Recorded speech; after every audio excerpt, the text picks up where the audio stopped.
Imagine this. The fate of a powerful empire doesn't rest on lawyers in suits or shareholders in penthouses, but on the shoulders of the man everyone overlooks, the janitor. Not the charismatic CEO in glossy magazines, not the brilliant doctor with degrees lining his office wall, but a man who cleans floors at night, ignored by the same executives whose lives he quietly sustains. That man is Samuel Carter, a 56-year-old janitor who spent 15 years pushing a mop through the glass corridors of the Empire Financial Tower. At 3 in the morning, when no one else was watching, Sam saw something that would not only save a billionaire's life, but unravel a conspiracy designed to change the balance of corporate power in America. It began when the executive elevator stopped at the 27th floor, an oddity at that hour. Sam, curious but cautious, peered through the tinted glass into the vast boardroom, where Eleanor Drake, the formidable CEO of Drake Industries, collapsed onto the mahogany table that cost more than Sam earned in a year. Her face twisted with pain. Her left arm drooped helplessly, and when she tried to call for help, the words came out broken and slurred. Everyone else might have dismissed it as exhaustion or stress, but Sam recognized something more sinister. He had seen this before. His late wife, Diane, had been a neurology nurse for 2 decades before her untimely death, and she had drilled him on the signs of neurological crises at every dinner table. Sam didn't hold a medical degree, but he carried in his memory the lessons of hundreds of stories, case studies, and warnings Diane had shared. Time is brain. Every second counts when a stroke hits. He didn't hesitate. He rushed in, calmly instructing Eleanor not to speak, already dialing 911 and describing her symptoms with a clarity that shocked the dispatcher. It was a surreal picture. The invisible janitor diagnosing one of the wealthiest women in the country with the precision of a seasoned physician. And here's the irony that demands we look deeper. In a building filled with executives, analysts, and security, the only person who saw the truth was the man everyone else ignored. Why? Because invisibility, while cruel in daily life, can also sharpen the eyes. Sam had been invisible long enough to notice what others dismissed. He saved her life that night, but what neither of them knew was that this moment would ignite something larger than medicine. It would reveal corruption woven into the very walls of that tower, corruption so bold it weaponized medicine itself. And the lesson begins here that knowledge, compassion, and courage can surface from the most unexpected corners, even when society insists on looking the other way. The morning after saving Eleanor Drake's life, Samuel Carter arrived at the Empire Financial Tower, expecting little more than a quiet return to routine. After all, janitors are not given medals for saving billionaires. But even he wasn't prepared for what waited on his locker door, a formal warning notice. The letter accused him of unauthorized use of executive facilities and inappropriate access to restricted areas. It was signed by Martin Cole, the head of corporate security, a man notorious for flexing power over those below him. For 15 years, Sam had worked without a single complaint, his record spotless. Yet the first time he dared step beyond the line drawn for him, even to save a life, he was branded a problem. And here lies one of the sharpest critiques of corporate culture. Systems that claim to value human life often punish those who protect it, if they come from the wrong side of the hierarchy. Sam folded the letter without anger, but with unease. How did Martin know so quickly about last night's events?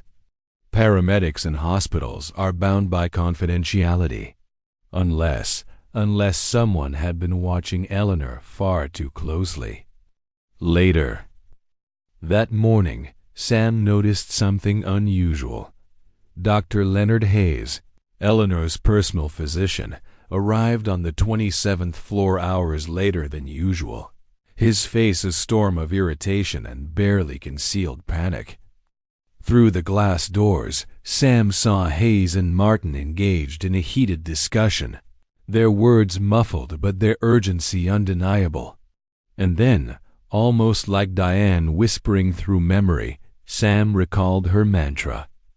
In medicine, sudden events are never just why now, they are who benefits. He had assumed Eleanor's stroke was stress-induced, the natural consequence of leading a billion-dollar empire. But seeing Hayes rattled, not relieved, when his patient survived, that was the first crack in the glass. Competent doctors celebrate survival, corrupt ones panic. That evening, as Sam pushed his cart through the silent halls, his thoughts spun. Was Eleanor's collapse an accident, or had someone engineered it? Was this about health or power? The invisible janitor, the man no one noticed, was starting to realize invisibility might be his greatest weapon. For when you are unseen, you can observe what others hide. And Sam had begun to see too much. When Samuel Carter was summoned to the 27th floor that afternoon, he expected reprimand or dismissal. Instead, Eleanor Drake herself was waiting, seated behind her imposing glass desk. She looked stronger than she had the night before, but her sharp eyes carried an unfamiliar vulnerability. "You saved my life," she said plainly, inviting him to sit.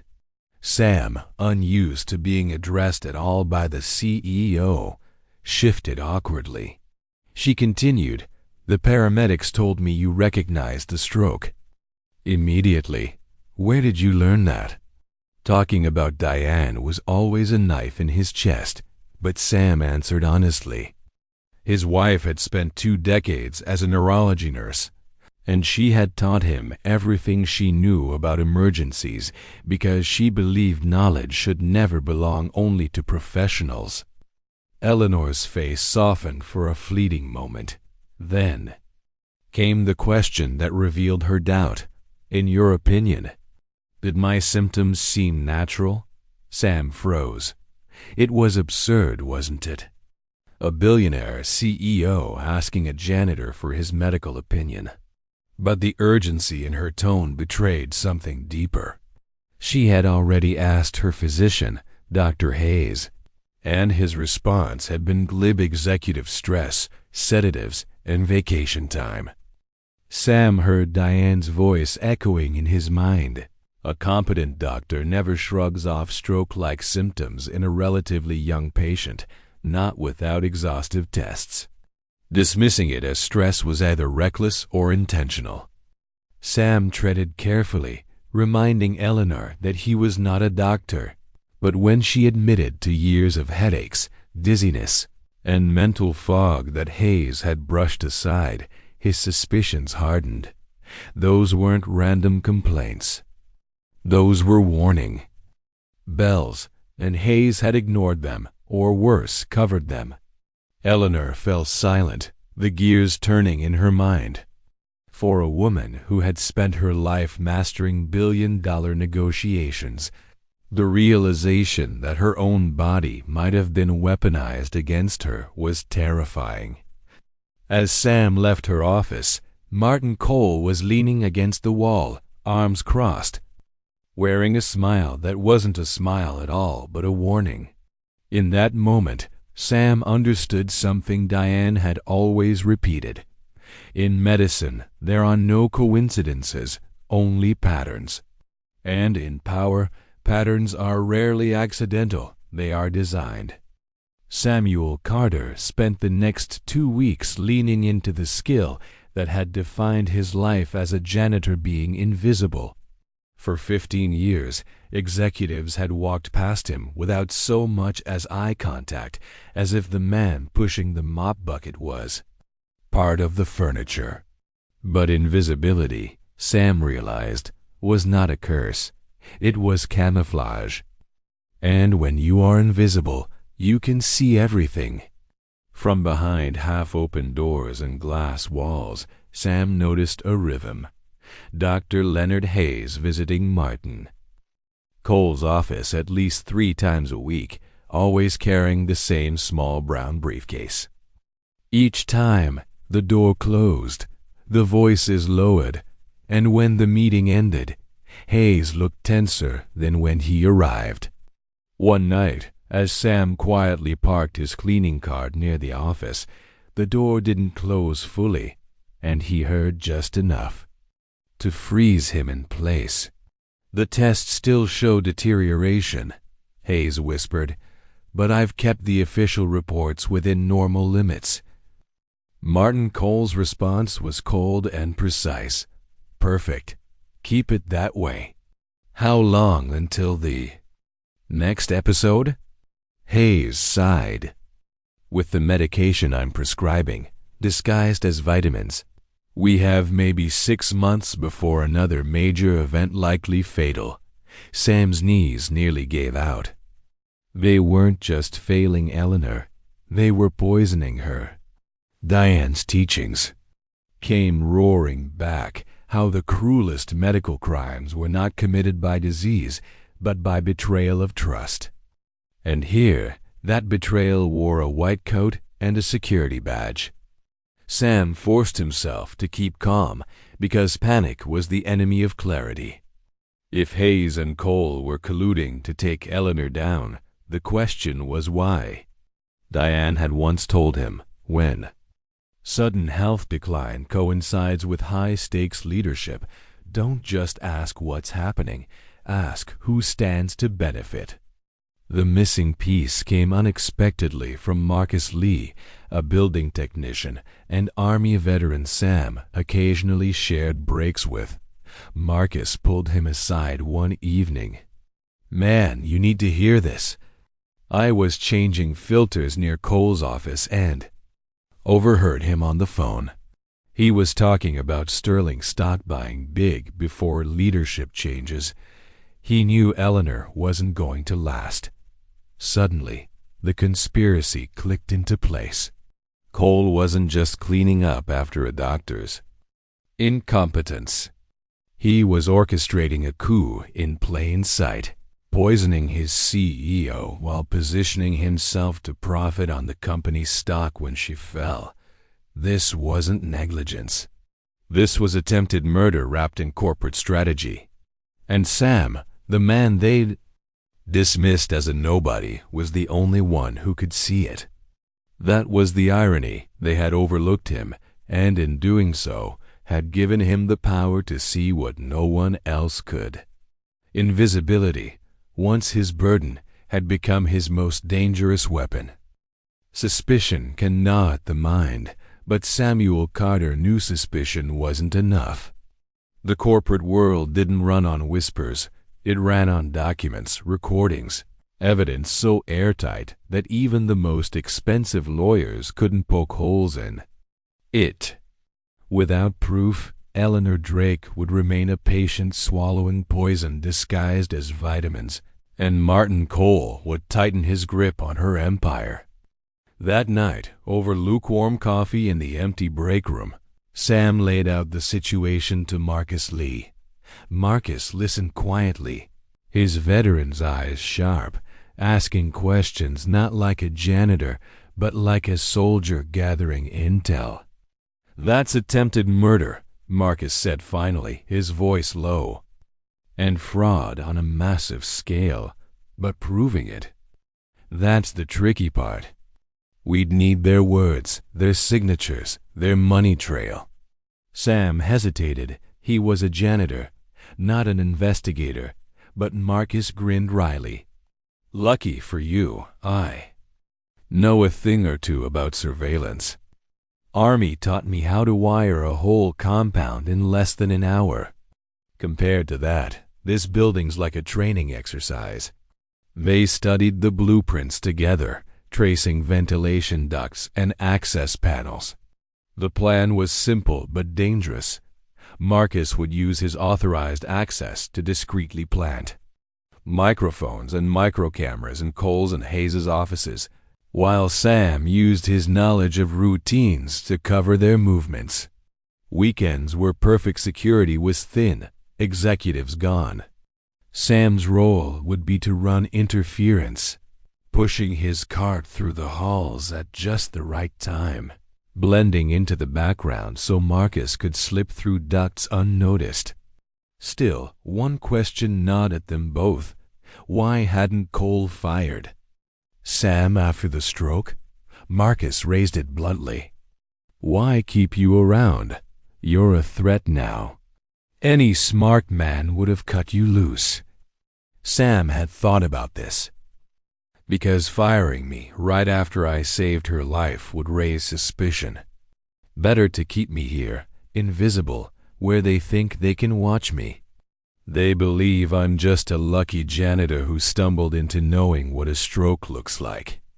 They don't think I'm capable of putting the rest together. And that arrogance, Sam realized, was their fatal miscalculation. Cole and Hayes had underestimated him so profoundly they didn't bother hiding their contempt. Sam had overheard them joking about him, calling him the lucky custodian who thought he was clever. They laughed in private meetings, dismissing him as a nuisance. They didn't know that, in dismissing him, they had given him freedom. Invisibility cuts both ways. Sam could move like a shadow, and no one would think twice. Now, with Marcus's skills, invisibility would become surveillance. And surveillance would become the weapon that brought giants down. The following Wednesday, Samuel Carter sat alone in the janitor's closet, the faint hum of the building's generators vibrating through the walls, while Marcus's laptop glowed on a plastic shelf between cleaning supplies. The tiny microphones planted in Martin Cole's office had gone live, streaming every murmur through cheap earbuds that Sam gripped like lifelines. What he heard turned his blood cold. Hayes' voice, hushed but clear. Her tests still show progressive cardiovascular decline. I've kept the reports within normal ranges, just as we agreed. Cole's reply was laced with smug calculation. Good. We need another episode soon, preferably within 6 months. The board will believe it's stress. Tragic story for the press. Young CEO, victim of corporate burnout. Perfect smokescreen. Meanwhile, my stock position doubles. Sam pressed the earbuds tighter, heart pounding, as Hayes added, "The supplements I prescribed, she takes them religiously. The dosage is increasing subtly. She won't notice until it's too late." Cole laughed softly, the kind of laugh only men drunk on control dare to make. That was it, the conspiracy laid bare, there. Words the nails in their own coffins. Sam leaned back against the closet wall, trembling not with fear but with clarity. Diane's voice in memory again. Knowledge without action is complicity. For weeks he had carried suspicion like a weight. Now suspicion was gone. He had proof. 92 hours of audio and counting, Marcus stitching together timestamps with the precision of a soldier. Each recording tightened the noose. Yet Sam knew evidence was only part of the battle. Cole and Hayes thrived on arrogance, and arrogance feeds on silence. If he wanted to bring them down, it wouldn't be enough to hand files to faceless authorities. They had to be unmasked in a way that stripped them of power permanently. That was the paradox. Sometimes exposure has to be more than legal. It has to be theatrical. Because in the theater of power, humiliation can dismantle arrogance faster than any courtroom. Still, that moment was ahead. For now, Sam allowed himself one rare smile in the darkness. The janitor they laughed about, the man they thought was blind, had just heard the confession that would destroy them. They had underestimated the wrong man, and their own words would prove it. Evidence by itself is powerful, but Samuel Carter understood something crucial. Powerful men rarely fall just because the truth exists. They fall when the truth is presented in such a way that their arrogance can't explain it away. For weeks, Sam and Marcus reviewed the recordings in secret, documenting every incriminating phrase, every financial transaction linked to Cole's trades. The patterns were devastating. 300 suspicious transactions, each time to coincide with Eleanor Drake's medical episodes, each designed to profit when her leadership weakened. Marcus's army contacts helped compile spreadsheets so precise they looked like weapons disguised as numbers. "We could hand this to the FBI tomorrow," Marcus said one night, flipping through digital files, "and they'd arrest both of them." Sam nodded but shook his head. "If we do that, they'll claim misunderstanding, drag it out in court, maybe walk away. They'll spin it as disgruntled employees making up stories. No, this has to be public, undeniable. They need to hang themselves." That was the heart of the plan. Not to storm in with accusations, but to let Cole and Hayes believe they were still in control until the last possible moment. Arrogance would be the rope they'd tighten around their own necks. Sam thought of Diane again, how she always said, "Medicine is about timing. Treat too soon, you risk missing the cause. Treat too late, you lose the patient." Justice, he realized, had its own timing. They couldn't rush. They needed Eleanor herself to see it, to know that the people she trusted most were engineering her collapse. More than that, the entire board had to witness it, so Cole couldn't spin her paranoia against her. So Sam began laying groundwork quietly, leaving anonymous hints. A note slipped into Eleanor's papers. "The vitamins you take aren't vitamins. Check the bottle." The shock on her face when she realized someone else knew was subtle but unmistakable. He could tell she was starting to connect dots, though. She said nothing publicly. Meanwhile, Marcus fine-tuned the surveillance, planting microphones even closer, cameras hidden in desk lamps and air vents.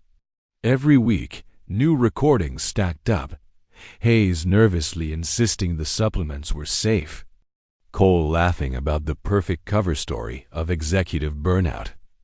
Each recording didn't just confirm guilt, it revealed contempt, their belief that no one would ever challenge them. That contempt would be their undoing. Sam looked at the files spread across his kitchen table one evening, audio, documents, transaction logs, and thought, "They see me as a janitor. They don't realize janitors clean up messes, and I'm about to clean up theirs in front of the world." By the time Dr. Leonard Hayes arrived for Eleanor Drake's weekly checkup, the walls of his deception were already beginning to crumble, though he didn't yet know it. Eleanor had the bottle of supplements in her drawer, and in her other hand, a simple envelope containing Sam's anonymous warning. When Hayes asked, in his smooth professional tone, if she had been faithfully taking her vitamins, Eleanor replied, religiously, though her voice carried a sharp edge he didn't recognize. Then she added, "But I'm considering a second medical opinion, just to be sure." The shift in his posture was instant, shoulders tightening, eyes flickering nervously. That was the thing about liars. They fear scrutiny more than failure. That's completely unnecessary. Hayes insisted. Your tests show improvement. A second opinion could disrupt the treatment. Eleanor leaned back, eyes narrowing, and pulled the envelope from her desk, curious, because someone suggests these aren't vitamins at all. What would you say if I sent them to a lab? Panic flashed across his face before he buried it under forced calm. Victoria, he began, catching himself and correcting with formality. Miss Drake, you can't take an anonymous note seriously. It's sabotage, probably, from a disgruntled employee.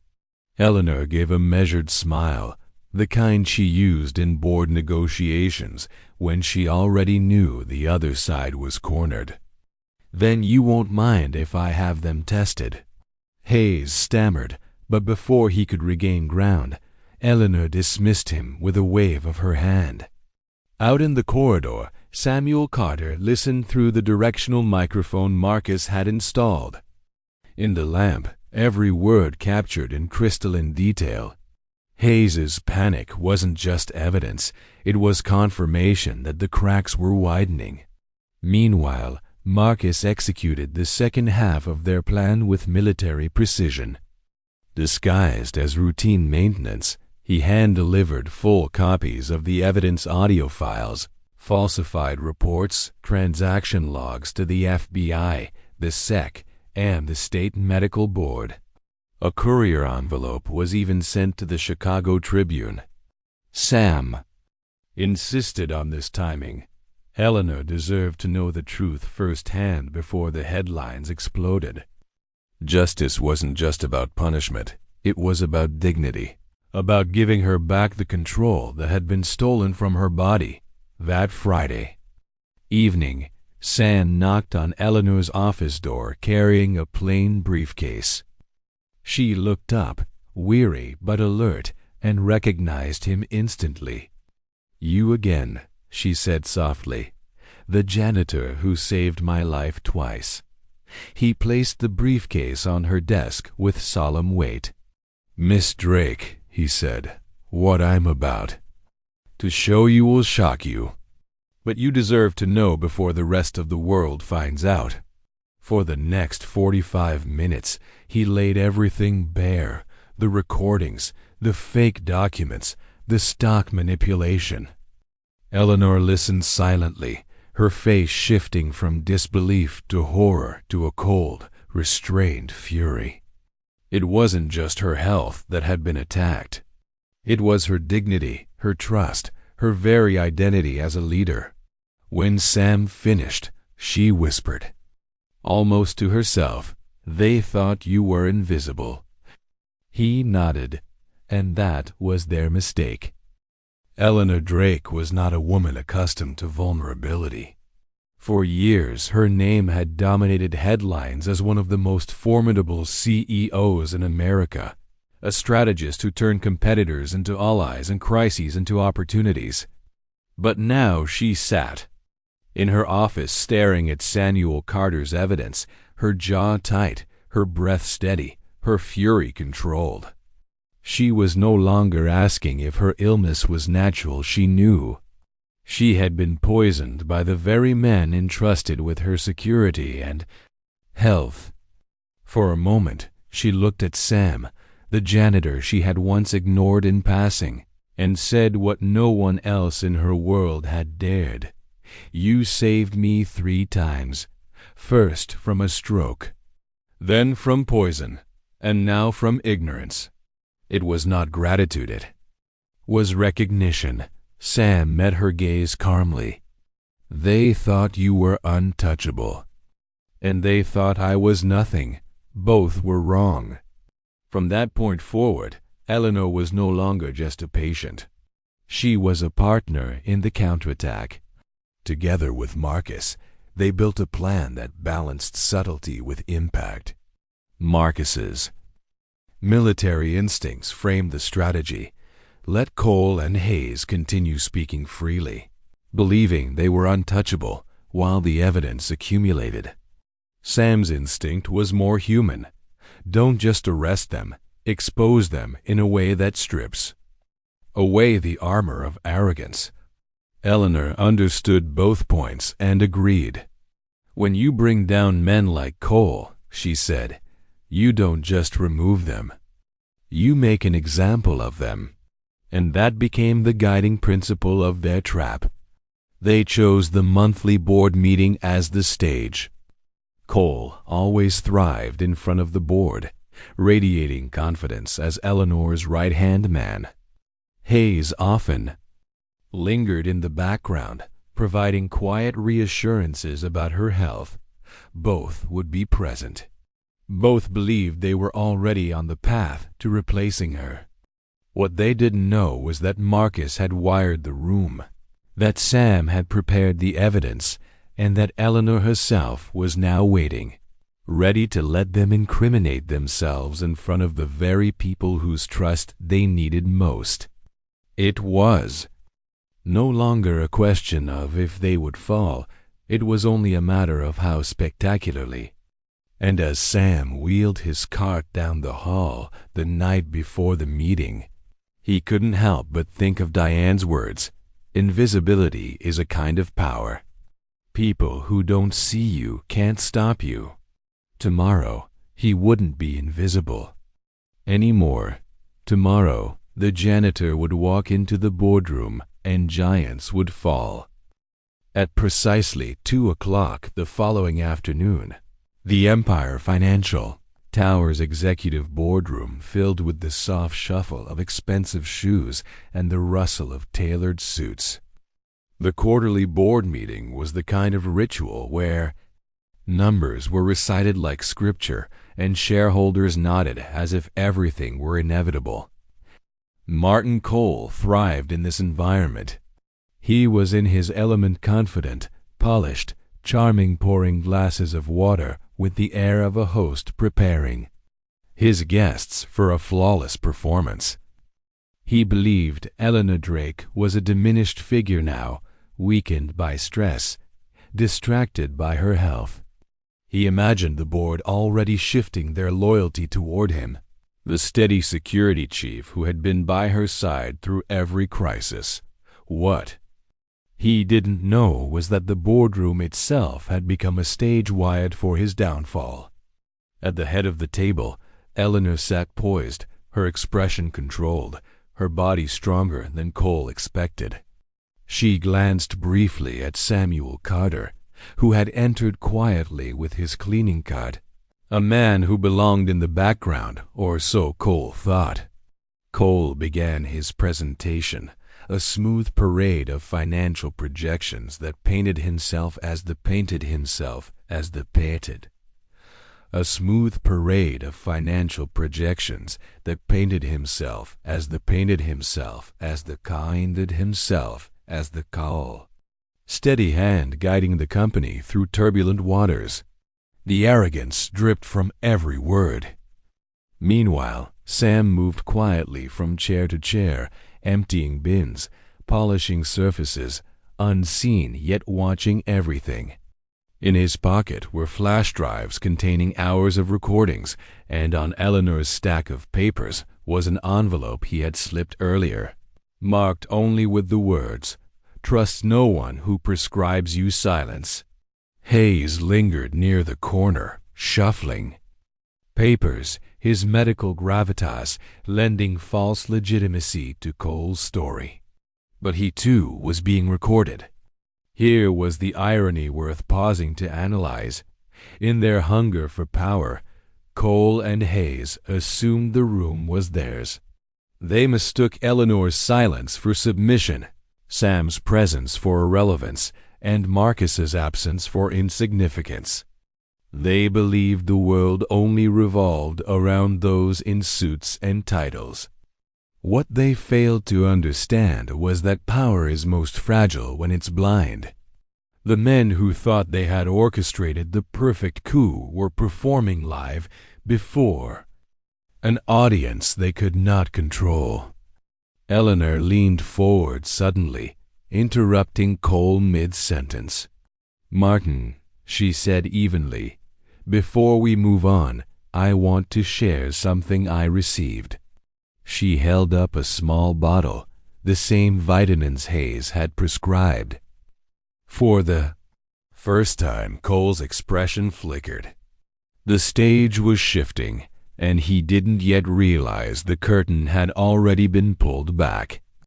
The boardroom fell into silence as Eleanor Drake placed the pill bottle on the polished table, its faint rattle echoing louder than Cole's confident voice had moments earlier. Every executive's eyes flicked from the bottle to Eleanor, then to Dr. Leonard Hayes, who was shifting in his seat like a schoolboy caught in a lie. "Dr. Hayes," Eleanor said, her tone calm but cutting, "you've assured me these are vitamins to help with stress." Yet an anonymous note suggested otherwise. "I've considered sending them to an independent lab for analysis. Would you advise against that?" Her phrasing was surgical professional, controlled, but deliberately provocative. Hayes froze, the weight of the room pressing on him. "Ms. Drake, there's no need for that. These supplements are perfectly safe. A second opinion would only create confusion." Eleanor raised a hand, silencing him. "I've spent my career in negotiations, doctor, and I've learned one thing. When someone insists I shouldn't verify information, that is precisely when I must." Around the table, a few board members exchanged uneasy glances. Cole tried to intervene, his voice syrupy with false reassurance. "Eleanor, this is a distraction. The company is in the middle of delicate projections," but even as he spoke, sweat began to beat at his temple. The narrative he had carefully constructed was unraveling, thread by thread. And here's where the irony deserves reflection. Cole and Hayes had built their scheme on the assumption that Eleanor would remain passive, trusting, subdued. Yet the moment she pushed back, their facade crumbled. That's the weakness of arrogance. It doesn't prepare for resistance because it never imagines it exists. At the far end of the table, Sam moved silently, polishing the edge of the glass, his cart strategically parked near the projection system. In his pocket were the flash drives Marcus had prepared, each packed with recordings that would obliterate the lies now unraveling before the board. The timing had to be perfect. Let Hayes sweat. Let Cole stumble. The more they scrambled, the more damning their downfall would be. Eleanor's eyes flicked toward Sam, just for a second. It was enough. The janitor everyone ignored was about to become the man no one could overlook. The silence in the boardroom was heavy, the kind of silence that makes people fidget with pens and clear throats to relieve the weight. Hayes was cornered, Cole was trying to pivot, and Eleanor sat like a judge presiding over a case she already knew the verdict to. That's when Samuel Carter, the man no one was supposed to hear, finally made himself visible. He stepped forward from his post by the projector cart, his movements unhurried but deliberate, and in one smooth motion connected a flash drive to the system.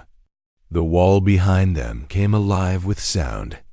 Hayes's voice, unmistakable, crackled. Through the speakers, the tests still show deterioration, but I've kept the official reports within normal ranges as agreed. A gasp rippled across the table. Then Cole's smooth baritone followed. "Good. Another episode soon will play. Perfectly. Tragic stress. The press will eat it up. Meanwhile, my position doubles."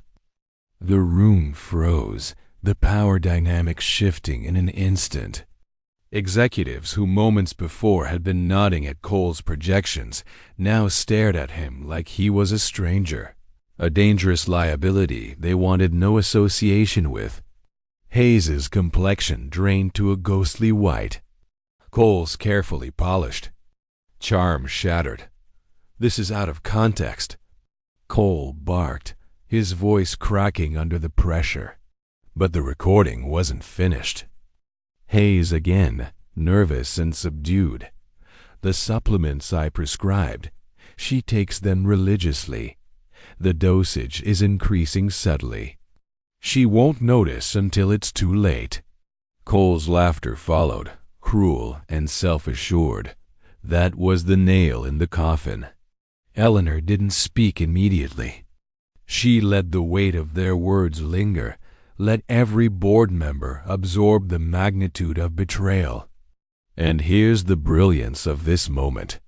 Sam hadn't just provided evidence. He had orchestrated humiliation. In corporate culture, perception is power, and Cole and Hayes had just been stripped of both. Their arrogance had been weaponized against them, their own voices transformed into daggers. Finally, Eleanor spoke, her voice calm and lethal. "Gentlemen, your arrogance blinded you. You believed no one was watching. But you forgot one thing. Invisible eyes see the most." Sam met her gaze, and for the first time, he wasn't invisible. He was the fulcrum on which the entire room had turned. The weight of silence after the recordings ended was almost unbearable. Martin Cole's composure cracked, his hand slamming the table so hard papers scattered across the polished wood. "This is a setup," he shouted, his eyes darting from one board member to another as though searching for an ally. But none met his gaze. They were already recalculating, distancing themselves from a man who had just destroyed his own credibility in front of them. Hayes tried to speak, his words tumbling out in broken stammers, but Eleanor Drake's raised hand silenced him. "Enough," she said coldly, her voice slicing through the chaos. Then she turned toward the double doors. "Agents, would you please join us?" The room stiffened as the doors opened and 2 FBI agents stepped inside, their presence a seismic shift. They had been waiting for this moment, courtesy of Marcus Lee's quiet delivery of files earlier that week. Cole's face contorted, rage and fear twisting together. "You can't do this. This is my company, too," he bellowed, but even as he spoke, the agents were at his side, snapping handcuffs onto wrists that had once signed million-dollar deals. Hayes tried to retreat, babbling about stress, misunderstandings, professional discretion, but another agent read him his rights as his medical bag was confiscated. The board members sat frozen, some with shock, some with relief, all knowing they had just witnessed something historic, the exposure of a conspiracy so audacious it weaponized medicine itself. Here's where commentary matters. What Sam and Eleanor achieved wasn't just legal justice. It was cultural justice. By humiliating Cole and Hayes in front of their peers, they destroyed the illusion that power shields arrogance from accountability.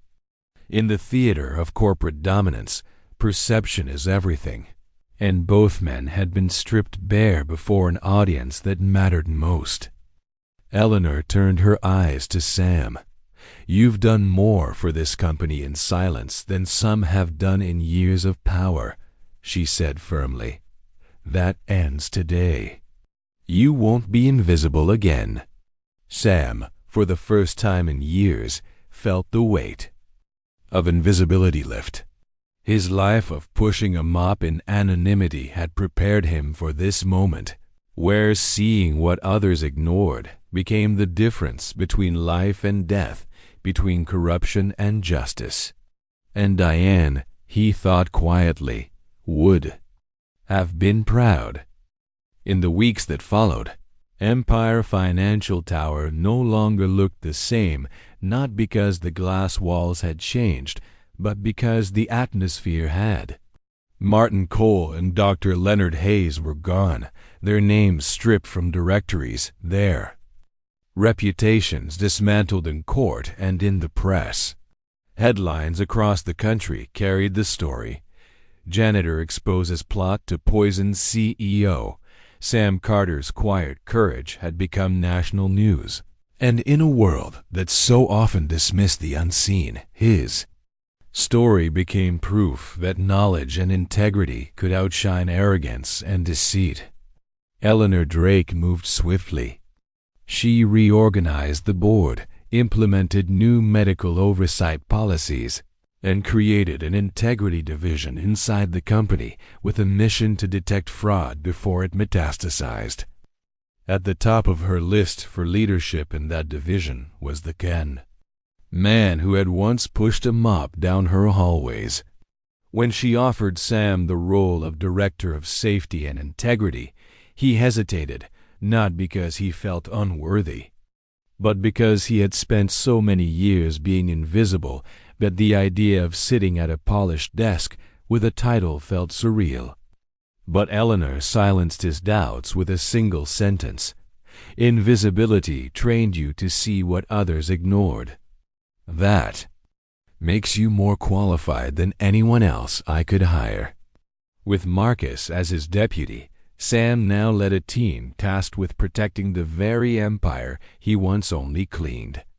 But here's the deeper truth. This wasn't just a promotion. It was a reclamation of dignity, not just for Sam, but for every unseen worker who had been told their value stopped at the boundaries of their job description. Eleanor also announced a scholarship fund in memory of Diane Carter, Sam's late wife, designed to support underprivileged students pursuing medicine and emergency care. In just 2 years, over 100 young people had already begun training, each carrying forward the legacy of knowledge Diane had insisted was for everyone, not just the privileged. And so the story came full circle. A janitor overlooked for 15 years had saved not just a CEO but an entire company, proving that competence and courage can come from the most unexpected places. The final irony was this. Cole and Hayes had believed invisibility made Sam irrelevant. In truth, invisibility had made him unstoppable. And that is the lesson worth carrying. True intelligence isn't defined by diplomas on walls or titles on office doors. It is defined by character, courage, and the will to act when everyone else looks away. Betrayal thrives on arrogance, and arrogance thrives on the belief that no one is watching. But the truth is always seen often by the one society overlooks. Sam Carter's journey proves that invisibility is not weakness but power, that true intelligence is a mix of knowledge, observation, and courage, and that the most enduring revenge against corruption is not destruction but transformation. The janitor they dismissed became the protector they could never imagine, reminding us that justice is strongest when it rises from the places no one thought to look.